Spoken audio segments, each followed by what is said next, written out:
You walk into a room and instantly read everyone's mood. You overanalyze every minor detail, predicting outcomes long before they happen. Society calls this a high IQ. But what if I told you your brain isn't operating at a genius level? It's just terrified. Welcome to the false genius syndrome. From the outside, your mind looks like an absolute superpower. People probably come to you for advice because you just seem to get it.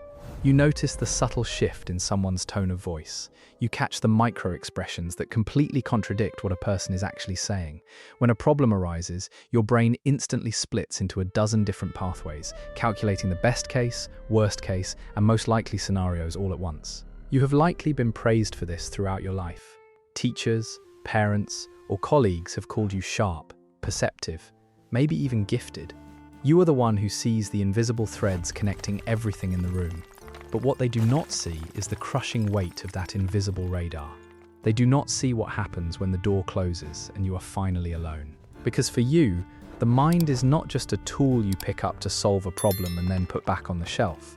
It is an engine that simply refuses to power down. You lie in bed at night, replaying a 5-minute conversation from 3 days ago, dissecting every word, every pause, wondering if you said the wrong thing or if there was a hidden threat you somehow missed. You do not just experience life, you manage it. You are constantly anticipating, bracing for impact, and analyzing the environment to ensure everything remains stable. Most people move through their days with a comfortable, blissful unawareness, but you are constantly running background checks on reality. It is exhausting. You carry a profound, silent fatigue that sleep never seems to fix. If your cognitive abilities are truly just a biological lottery ticket, a pure gift of exceptional intelligence, then they should make your life easier. They should give you clarity, confidence, and peace. This brings us to a very dark, uncomfortable question, one that might permanently shatter the way you view your own identity. True intelligence brings freedom. So why does your brain feel like a maximum security prison?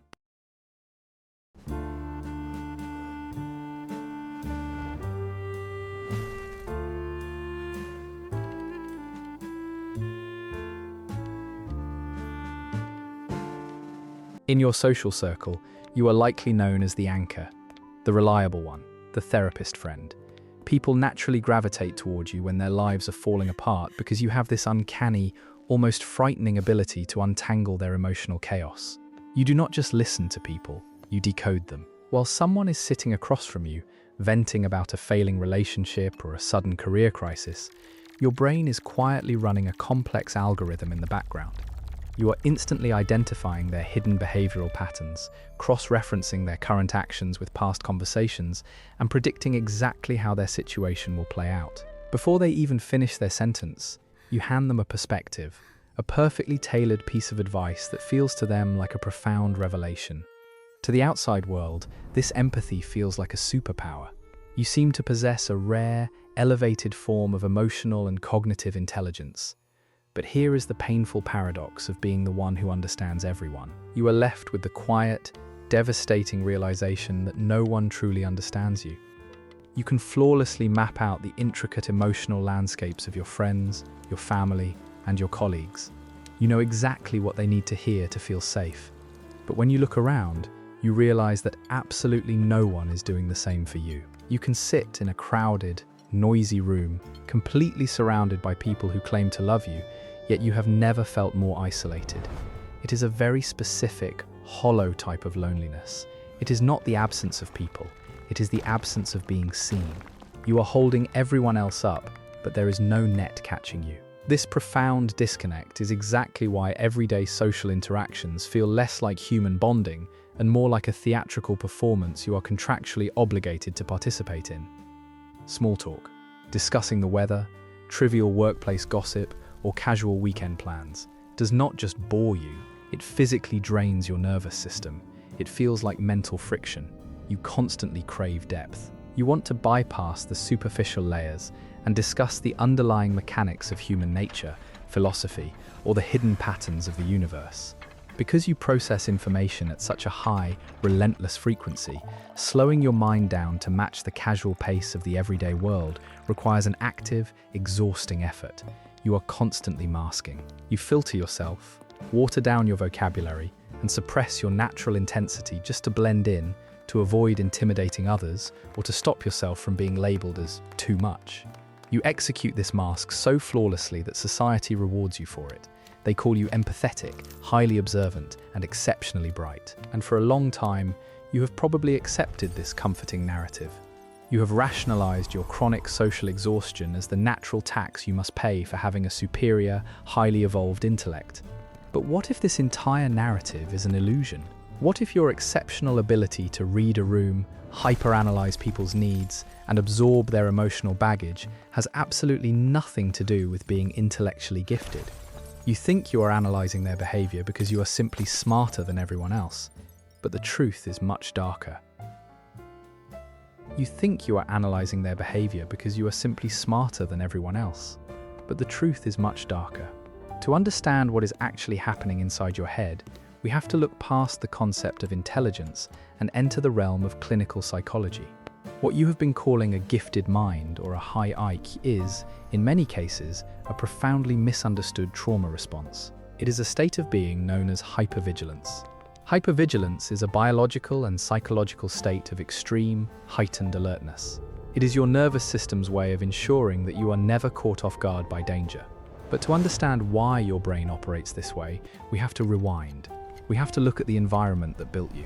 When a child grows up in an environment that is unpredictable, emotionally volatile, or unsafe, their developing brain has to make a choice. It must adapt to survive. If the adults around you were prone to sudden outbursts of anger, deep emotional withdrawal, or highly inconsistent behavior, you learned very quickly that your physical or emotional safety depended entirely on your ability to predict their next move. You did not learn to read a room because you were a budding social genius. You learned to read a room because you had to know if it was safe to speak, safe to exist, or if you needed to make yourself invisible. You became an absolute expert at reading micro-expressions. The slight tightening of a jaw, the microscopic shift in a tone of voice, the heavy, specific sound of footsteps in the hallway. Recognizing those subtle, almost invisible cues was the only way to anticipate the incoming storm. This is exactly where the illusion of the high EQ or the profound empath begins. You grew up, your environment changed, but you carried this exhausting survival mechanism directly into adulthood. You walk into a workplace, a social gathering, or a romantic relationship, and your brain immediately starts scanning for threats. You absorb the emotional state of everyone around you, not out of pure, enlightened empathy, but because your nervous system is desperately trying to determine if anyone in the room poses a psychological danger. You manage other people's emotions, you fix their problems, and you act as the eternal therapist friend because a very deep, subconscious part of you believes that if everyone else is calm, regulated, and happy, only then are you finally safe. And what about that relentless, racing mind? The overthinking that society praises as advanced analytical capability. In clinical terms, that is not high-level intellectual processing. That is catastrophizing. It is a defense mechanism. Your brain is constantly simulating the worst-case scenarios, playing out every possible negative outcome of a conversation, a project, or a decision, so that you are never blindsided by failure or rejection. You think you are strategically planning for the future, but you are actually trying to control it, driven by a deep-seated, agonizing fear of uncertainty. You analyze every angle of every situation because, somewhere in your past, making a mistake or missing a detail had severe emotional consequences. The remarkable pattern recognition that allows you to solve complex problems faster than your peers is the exact same mechanism that keeps you awake, staring at the ceiling at 3 in the morning. Your brain is desperately trying to connect dots that do not need to be connected. It is actively scanning a completely safe environment for a danger that no longer exists. This realization can be incredibly difficult to digest. For years, your intellect has been your armor. It has been your defining identity. The idea that your greatest strength is actually a psychological scar is a profound cognitive shock. But I want you to look closely at how this gift actually feels in your body. It does not feel like inspiration. It does not feel like clarity. It feels like tension. It feels like a low-frequency hum of anxiety running just beneath your skin 24 hours a day. Your intelligence is not a magical gift that was freely given to you. It was a tool forged in the fires of necessity. You built a brilliant, hyper-fast supercomputer in your mind, but you only ever programmed it to detect threats. You are not a transcendent brain solving the world. You are a child constantly scanning for landmines. To truly grasp the magnitude of what is happening inside your head, we have to step away from psychology for a moment and look directly at your biology. We need to examine the physical architecture of your brain. Society assumes that your high intelligence, your rapid problem-solving skills, and your complex thought processes are entirely the product of a highly developed prefrontal cortex. This is the area at the front of your brain responsible for logic, reasoning, and executive function. It is the CAO of your mind. And yes, your prefrontal cortex is incredibly active. But in the brain of someone who grew up needing to constantly monitor their environment, the prefrontal cortex is not the one actually running the show. The true master of your mind is a tiny, almond-shaped cluster of neurons near the base of your brain called the amygdala. The amygdala is your brain's ancient, primal alarm system. Its only job is to detect threats and keep you alive. In a regulated, relaxed nervous system, the amygdala stays quiet until a genuine physical danger appears. But in your brain, because of those early micro-traumas and the environment that demanded you be hypervigilant, your amygdala is permanently stuck in the on position. It is completely hyperactive.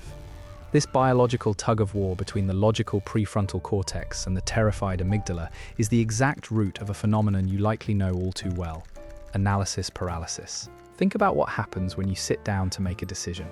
It could be something monumental, like choosing a career path, or something as simple as sending a high-stakes email or starting a creative project.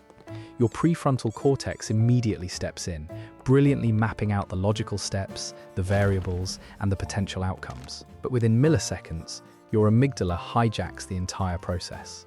Because your alarm system is hypersensitive, it looks at that decision and perceives it not as an opportunity, but as a severe existential threat. It begins simulating every single way this decision could go wrong. It floods your system with a subtle but constant stream of cortisol, the stress hormone. You see 1,000 different possibilities, 1,000 different paths, and your amygdala attaches a catastrophic risk to every single one of them. The result? You freeze. You stare at the blank page, or the unwritten email, or the life choice, and you do absolutely nothing. People on the outside might call this procrastination. You might even deeply shame yourself, believing that you are inherently lazy, undisciplined, or squandering your potential. But you are not lazy. You are not unmotivated. Your nervous system is simply executing a biological freeze response. Your brain has calculated that any movement, any decision, carries a potential risk of failure, criticism, or emotional pain. So, to protect you, it forces you into paralysis. And this brings us to one of the most misunderstood and romanticized traits of the gifted overthinker: perfectionism. You have likely been told that your perfectionism is a byproduct of your high standards. You believe you just want things to be excellent, that your intelligence demands a flawless outcome. But let's be brutally honest.